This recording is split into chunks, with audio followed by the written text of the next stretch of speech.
Assalamualaikum warahmatullahi wabarakatuh. Kami mahasiswa Universitas Borneo Tarakan dengan Prodi Teknik Sipil Angkatan 2023. Definisi pantai.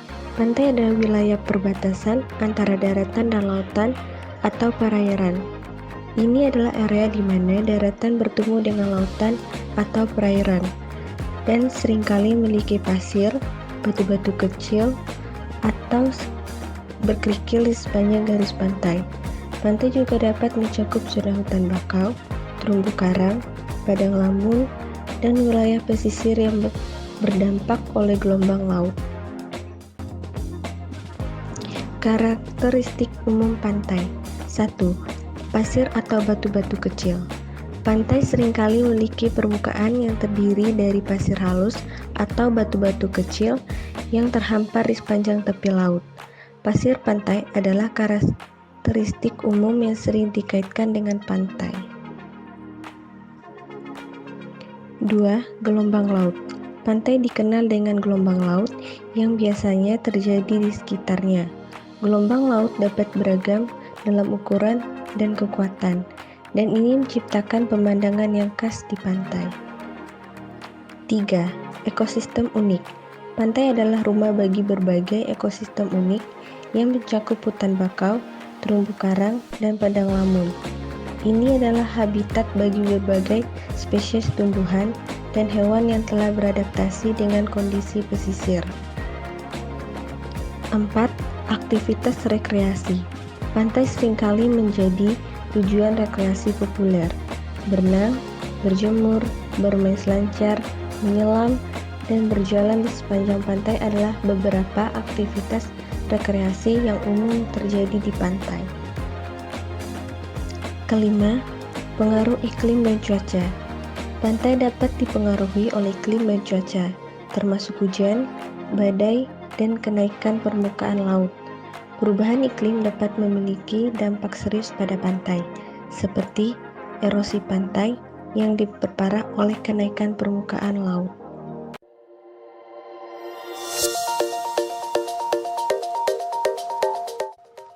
6. Komunitas lokal. Banyak komunitas lokal tinggal di sekitar pantai dan bergantung pada sumber daya alam yang pantai tawarkan, seperti perikanan dan pariwisata. Pantai seringkali memiliki dampak sosial dan ekonomi yang disignifikan. 7. Warisan budaya. Banyak budaya di seluruh dunia memiliki hubungan historis dan budaya dengan pantai. Pantai seringkali menjadi tempat upacara, perayaan, dan ritual budaya yang penting. 8. Pelestarian lingkungan. Konservasi dan pelestarian pantai dan ekosistem pesisirnya penting untuk menjaga keseimbangan ekologis, melindungi sumber daya alam, dan menjaga keanekaragaman hayati. Jenis-jenis pantai dapat bervariasi berdasarkan berbagai karakteristik, termasuk komposisi pasir, topografi, dan lokasi geografisnya. Berikut adalah beberapa jenis pantai yang umum dijumpai. 1. Pantai berpasir. Pantai berpasir adalah yang paling umum dikenal dengan pasir halus atau berkerikil di sepanjang garis pantai. Pantai berpasir sering menjadi tujuan rekreasi dan memiliki daya tarik bagi wisatawan yang mencari aktivitas berjemur atau bermain pasir. 2. Pantai berbatu. Pantai berbatu memiliki permukaan yang didominasi oleh batu-batu besar atau berkerikil. Pantai ini mungkin kurang cocok untuk berjemur atau bermain pasir, tetapi sering menjadi tempat yang indah untuk menikmati pemandangan laut dan ombak yang menghantam batu-batu. 3. Pantai berkarang. Pantai berkarang memiliki terumbu karang yang tumbuh di dekat garis pantai. Terumbu karang ini adalah rumah bagi berbagai spesies laut dan sering menjadi tujuan bagi penyelam. Pantai berkarang dapat memiliki keanekaragaman hayati yang tinggi.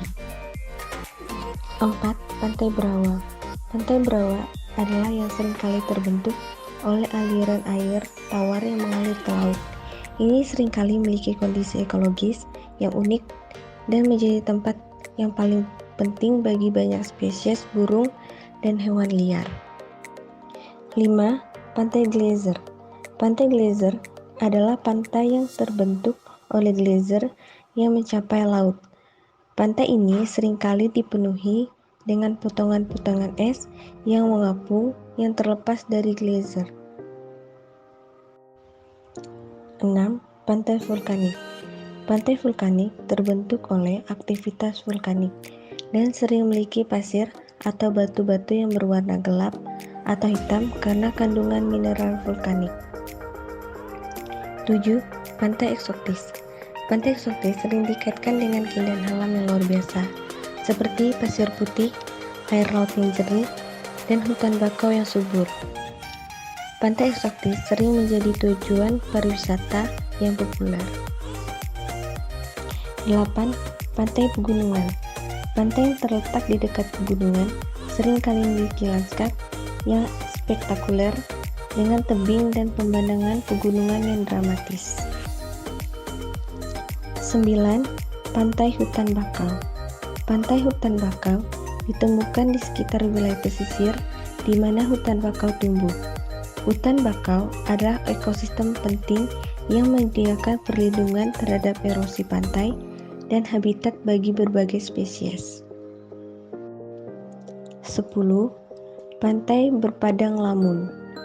Pantai berpadang lamun memiliki ekosistem padang lamun yang subur di sekitarnya. Padang lamun adalah habitat bagi banyak spesies laut dan memainkan peran penting dalam menjaga kualitas air laut.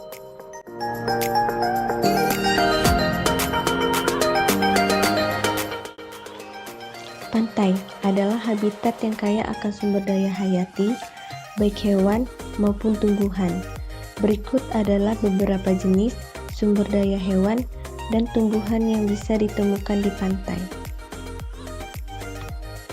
Tumbuhan. 1. Rumput laut. Rumput laut adalah tumbuhan yang tumbuh di sepanjang pantai dan di bawah air. Mereka dapat menjadi sumber makanan bagi berbagai jenis hewan laut. 2. Hutan bakau. Hutan bakau adalah ekosistem pantai yang penting.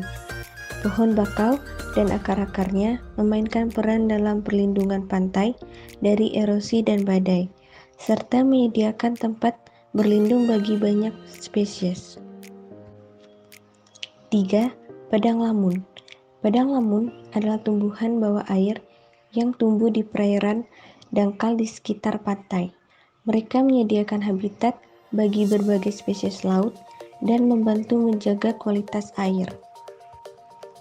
4. Pohon pantai. Pohon-pohon seperti pohon kelapa, pohon pandan, dan pohon cemara sering ditemukan di pantai. Mereka dapat berperan sebagai penahan erosi dan menyediakan buah dan serat yang bermanfaat.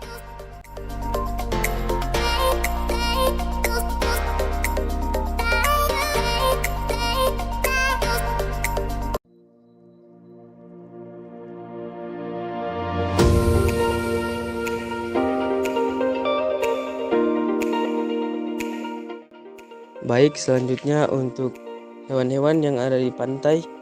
Pertama adalah burung pantai.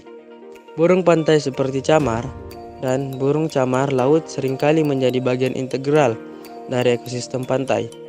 Mereka mencari makanan di sepanjang garis pantai dan di perairan pantai. Hewan yang kedua adalah kepiting. Kepiting seringkali ditemukan di pantai dan hutan bakau. Mereka adalah pemangsa dan pemakan pemulung yang berperan penting dalam rantai makanan pesisir. Selanjutnya, yang ketiga, moluska. Moluska seperti siput dan kerang sering ditemukan di pantai. Mereka adalah sumber makanan bagi berbagai spesies hewan dan manusia. Selanjutnya adalah ikan. Beberapa jenis ikan seperti ikan karang menjadi makanan dan tempat berlindung sekitar terumbu karang dan zona pesisir pantai. Selanjutnya adalah penyu. Pantai yang sering digunakan sebagai tempat bertelur bagi beberapa jenis penyu laut. Telur-telur penyu yang diletakkan di pesisir adalah sumber daya penting dan perlu dilindungi. Selanjutnya, nomor 6 adalah udang. Udang seringkali ditemukan di zona pesisir pantai dan dapat menjadi sumber daya ekonomi dalam industri perikanan.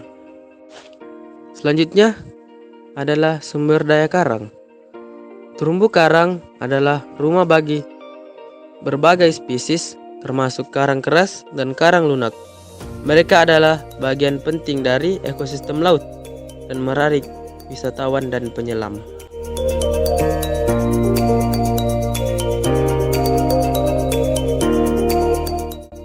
Sumber daya hewan dan tumbuhan di pantai memiliki nilai ekologis yang besar dan juga berperan dalam menyediakan makanan dan penghidupan bagi banyak komunitas lokal.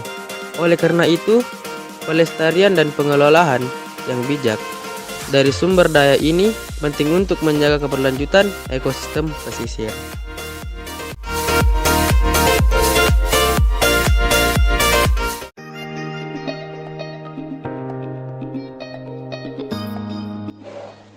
Pantai memiliki manfaat ekologis yang sangat penting dalam menjaga keseimbangan ekosistem pesisir dan menyokong keanekaragaman hayati.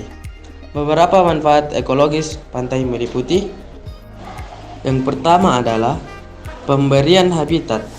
Pantai menyediakan habitat bagi berbagai jenis tumbuhan dan hewan, termasuk hutan bakau, terumbu karang, dan padang lamun. Ekosistem ini adalah rumah bagi banyak spesies yang telah beradaptasi dengan kondisi unik di wilayah pesisir. Yang kedua adalah keanekaragaman hayati. Pantai adalah tempat dengan keanekaragaman hayati yang tinggi. Terumbu karang misalnya adalah rumah bagi berbagai spesies ikan moluska dan invertebrata laut. Keberagaman hayati ini penting untuk keseimbangan ekosistem laut yang lebih besar. Selanjutnya, yang ketiga, perlindungan pantai. Hutan bakau yang tumbuh di sekitar pantai berfungsi sebagai penahan erosi pantai dan perlindungan alami terhadap badai laut. Akar-akar bakau membantu menjaga daratan tetap utuh dan mengurangi dampak abrasi. Selanjutnya, yang keempat, penyimpanan karbon. Hutan bakau dan ekosistem pesisir lainnya adalah penyimpanan karbon alam yang penting. Mereka membantu memitigasi perubahan iklim dengan menyimpan karbon dalam tanahnya. Selanjutnya, yang kelima, pemberian makanan. Pantai adalah sumber daya makanan yang penting bagi masyarakat lokal dan ekonomi. Ikan dan hewan laut lainnya yang hidup di sekitar pantai adalah sumber protein bagi banyak komunitas. Selanjutnya, pengendalian kualitas air. Padang lamun di zona pesisir membantu mengendalikan kualitas air laut dengan menyaring partikel dan nutrisi lebih dari air laut. Hal ini membantu menjaga kualitas air laut yang baik. Selanjutnya, nomor 7, tempat bertelur penyu. Beberapa jenis penyu laut yang menggunakan pantai sebagai tempat untuk bertelur. Perlindungan sarang penyu dan telur penyu adalah bagian penting dari pelestarian pantai. Yang kesembilan adalah kemungkinan pendidikan dan penelitian. Pantai adalah sumber daya berharga bagi penelitian ilmiah dan pendidikan lingkungan. Mereka memberikan kesempatan untuk memahami ekologi laut dan memantau perubahan lingkungan.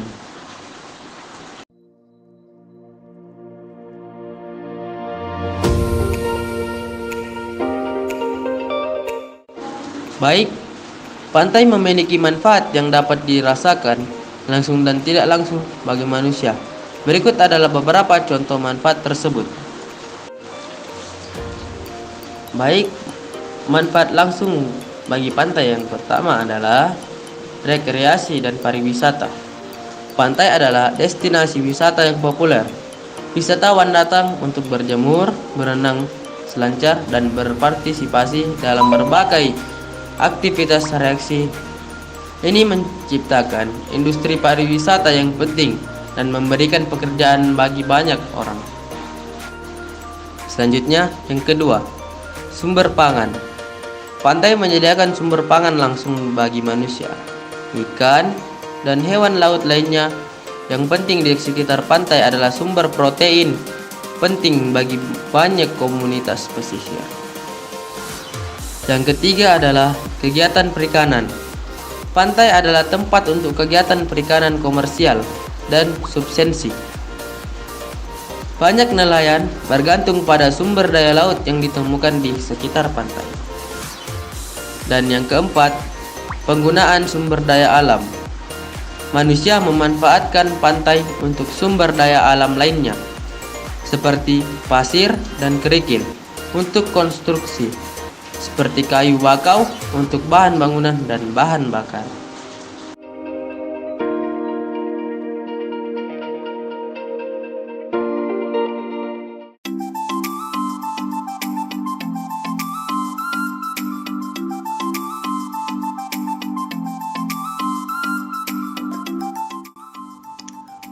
Untuk mengatasi masalah yang timbul di ekosistem pantai, diperlukan langkah-langkah dan solusi berkelanjutan.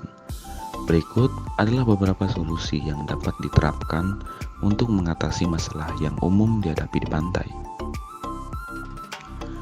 Yang pertama adalah manajemen erosi pantai. Menerapkan teknik pengendalian erosi seperti penanaman vegetasi pantai, struktur penahan ombak, dan restorasi pantai untuk mengurangi erosi pantai. Yang kedua, pengelolaan sampah dan pencemaran. Memperketat peraturan terkait pembuangan sampah dan pengelolaan limbah industri serta domestik. Meningkatkan kesadaran masyarakat tentang pentingnya membuang sampah dengan benar. Yang ketiga, pengembangan pesisir yang berkelanjutan. Menerapkan pembangunan pesisir yang bijak yang mempertimbangkan pelestarian lingkungan, perlindungan hutan bakau, dan penggunaan lahan yang tepat. Yang keempat, konservasi hutan bakau. Melindungi dan melestarikan hutan bakau sebagai benteng alami terhadap erosi dan badai laut. Melibatkan komunitas lokal dalam pelestarian hutan bakau. Yang kelima adalah pengelolaan perikanan berkelanjutan. Menerapkan praktik perikanan yang berkelanjutan termasuk pengaturan penangkapan ikan, penegakan peraturan, dan pengawasan sumber daya laut. Yang keenam adalah adaptasi terhadap perubahan iklim. Mengembangkan rencana adaptasi terhadap kenaikan permukaan laut dan perubahan iklim, termasuk perlindungan pesisir yang lebih baik. Yang berikutnya adalah pelestarian habitat. Melindungi dan mengembangkan kawasan perlindungan yang melibatkan habitat-habitat penting seperti terumbu karang, padang lamun, dan hutan bakau.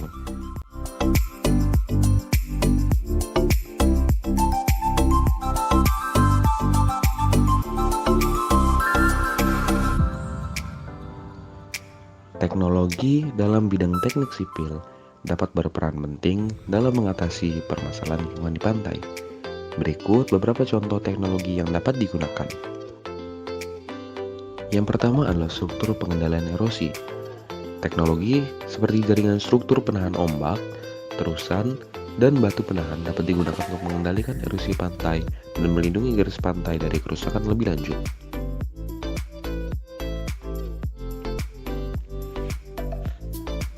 Yang ketiga adalah jaringan monitor pesisir. Teknologi pemantauan pesisir seperti sensor cuaca, sensor gelombang laut, dan sistem informasi geografis atau SIG dapat digunakan untuk memantau perubahan kondisi pantai, memprediksi badai, dan mengidentifikasi masalah erosi. Yang keempat adalah rekayasa pesisir. Teknologi rekayasa pesisir melibatkan pengembangan desain khusus untuk menjaga garis pantai, termasuk pengembangan dinding penahan ombak, penanaman vegetasi, dan pembentukan berlindung.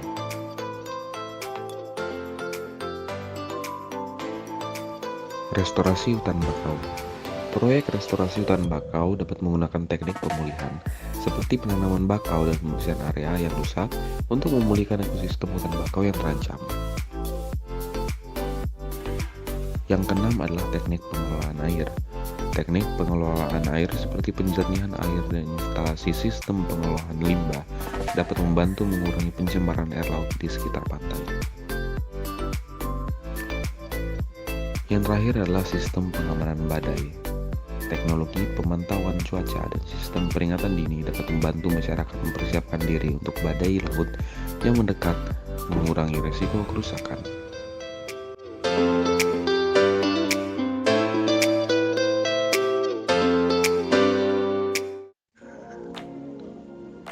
Generasi milenial seperti generasi muda lainnya memiliki peran yang penting dalam menjaga ekosistem pantai. Berikut beberapa cara di mana milenial dapat berkontribusi dalam upaya pelestarian pantai. Cara yang pertama adalah kesadaran dan pendidikan. Milenial dapat memainkan peran dalam meningkatkan kesadaran masyarakat tentang pentingnya pelestarian pantai melalui media sosial, kampanye pendidikan, dan kegiatan sosialisasi. Mereka dapat menjadi juru bicara untuk isu-isu lingkungan dan mengedukasi orang lain tentang tantangan yang dihadapi ekosistem pantai. Yang kedua adalah partisipasi dalam proyek pelestarian. Milenial dapat aktif terlibat dalam proyek pelestarian pantai seperti pembersihan pantai, penanaman pohon bakau, pemulihan terumbu karang, dan kegiatan lingkungan lainnya. Melalui partisipasi aktif, mereka dapat langsung berkontribusi pada upaya pelestarian pantai. Cara yang ketiga adalah penggunaan teknologi. Milenial memiliki akses ke teknologi dan media sosial yang kuat. Mereka dapat menggunakan platform online untuk mempromosikan pelestarian pantai, membagikan informasi tentang isu-isu lingkungan, dan menggalang dukungan untuk inisiatif pelestarian. Yang keempat adalah advokasi politik. Milenial dapat menjadi advokat untuk perubahan politik yang mendukung pelestarian pantai. Mereka dapat memilih pemimpin yang memiliki visi lingkungan yang kuat dan berpartisipasi dalam proses politik untuk memengaruhi kebijakan lingkungan. Yang kelima, pemilihan produk ramah lingkungan. Memilih produk dan layanan yang ramah lingkungan seperti produk-produk yang mendukung perusahaan-perusahaan yang berkomitmen pada pelestarian pantai adalah cara sederhana namun efektif untuk berkontribusi pada pelestarian ekosistem pantai. Yang keenam, partisipasi dalam penelitian dan studi lingkungan. Milenial yang tertarik dalam ilmu lingkungan dapat berkontribusi dalam penelitian dan studi terkait pantai. Mereka dapat bekerja sama dengan ilmuwan untuk mengumpulkan data, melakukan penelitian, dan menyebarkan hasilnya. Untuk informasi lebih lanjut tentang pelestarian ekosistem pantai, peran milenial dalam menjaga lingkungan, dan teknologi yang digunakan dalam bidang teknik sipil untuk menangani masalah pantai, kita dapat merujuk ke berbagai sumber yang kredibel dan terkini. Berikut adalah beberapa referensi yang dapat kita gunakan. Yang pertama adalah organisasi lingkungan. Banyak organisasi lingkungan memiliki sumber daya dan informasi tentang pelestarian pantai. Kita dapat menjelajahi situs web organisasi seperti The Nature Conservancy, World Wildlife Fund, dan Conservation International. Yang kedua, lembaga pemerintah. Situs web lembaga pemerintah seperti Departemen Lingkungan Hidup dan Departemen Kelautan dapat menyediakan informasi tentang kebijakan dan inisiatif pelestarian pantai di negara kita. Yang ketiga, jurnal ilmiah. Jurnal ilmiah seperti Marine Pollution Bulletin, Coastal Management, dan Marine Ecology Progress Series memiliki makalah penelitian terkait ekosistem pantai dan pelestarian lingkungan. Buku dan publikasi.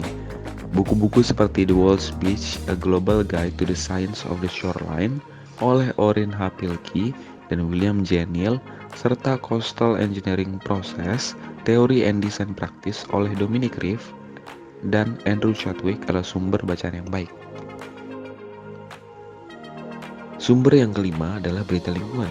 Situs berita lingkungan seperti Mongabay dan National Geographic Environment menyediakan berita dan artikel terbaru tentang isu-isu pantai dan lingkungan. Sumber yang terakhir adalah forum lingkungan online. Bergabung dengan forum lingkungan online atau komunitas pelestarian lingkungan di media sosial dapat memberikan wawasan dan sumber daya yang berguna.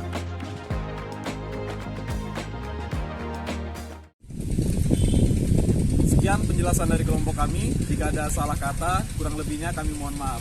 Assalamualaikum warahmatullahi wabarakatuh.